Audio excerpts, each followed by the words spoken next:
witwa Niankara Arif agiye guhangana na Malitole wo muri Congo.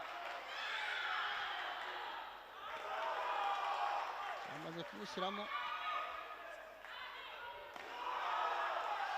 ashyiramo utundi tuntu buhoro yitonze.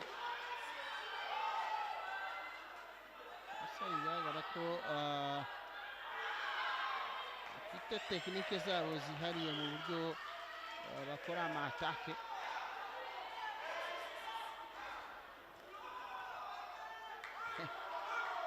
Ibyo gufatana ntabwo byemewe, ubundi bari ikosa. Ntabwo byemewe biriya. Ntabona aho bafatanya.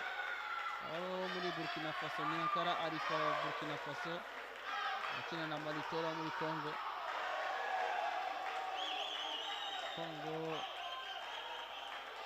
Repubulika na Demokarasi ya Congo. Amaze kubona inota ryayo rimwe. Umusore Malitole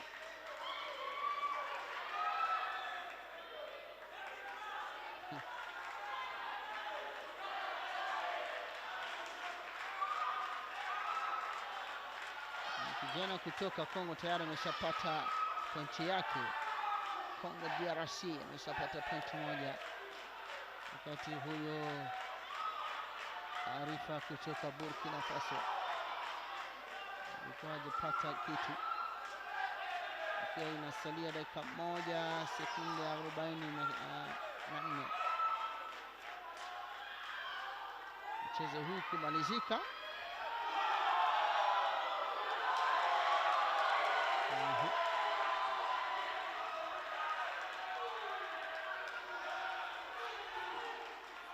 Anaendelea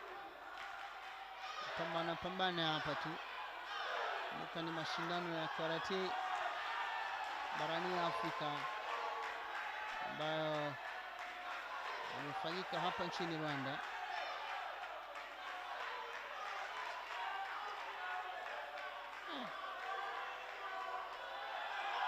Jamaa kutoka Burkina Faso ameshapata pointi zake 2. Wakati Malitole kutoka Congo bado ana pointi 1.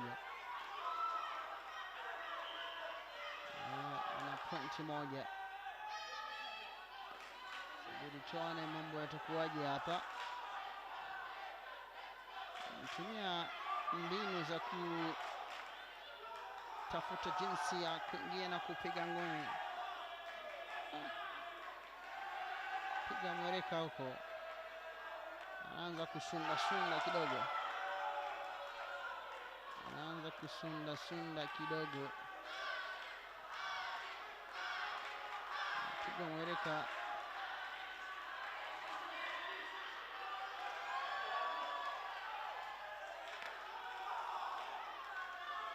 Komeza gukubitwanga uyu musore bigaragara ko umusore wo muri Burkina Faso atari yatangiye neza, ariko amaze kubona amanota 2. Ariko Malitole sari Burkina Faso ugenda acumbagira, amukubisa ahantu habi cyane.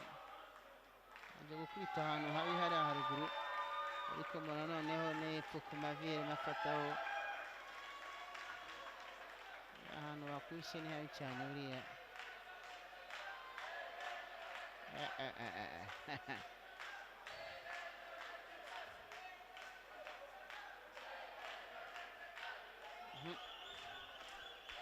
Atigerageza urebe ko akongera amakabaraga ukora amatake yawe.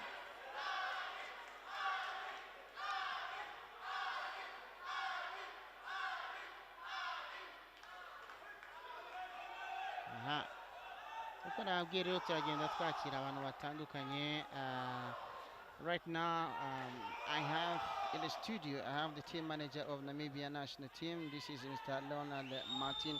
Welcome to Azam TV. Thank you very much. Glad to be here.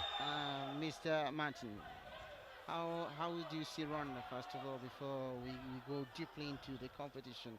You've been in the country, I guess, for a few days, but what is your impression about the organization, the tournament itself, the competition itself? I must say, Rwanda is now a very beautiful place. The last time I was here was in '93. It's like 25 years ago I returned, and I must say, with all the new development and everything, it is quite remarkable what they've achieved now over the last 25 years, and I love what I see. Okay. What about the organization of the championship? I must say that is first class. This is one of the best tournaments I've ever been to in Africa. Everything is quite on time, and the whole venue, the people are friendly, the people know what they're doing. The whole organization, everybody, the staff, the workers, everybody, they know what they're doing, and they're very helpful. If you need any assistance around the venue, the building, or anything, I must say I'm really impressed. I'm taking you right into the game. We are seeing these two boys, one from Burkina Faso, and the other one for the Congolese with the blue belt. The way you see how they are playing, what would you love, seeing from them? What is actually their techniques? What do you think this Congolese has been doing? To overtake Yeah, and win the game.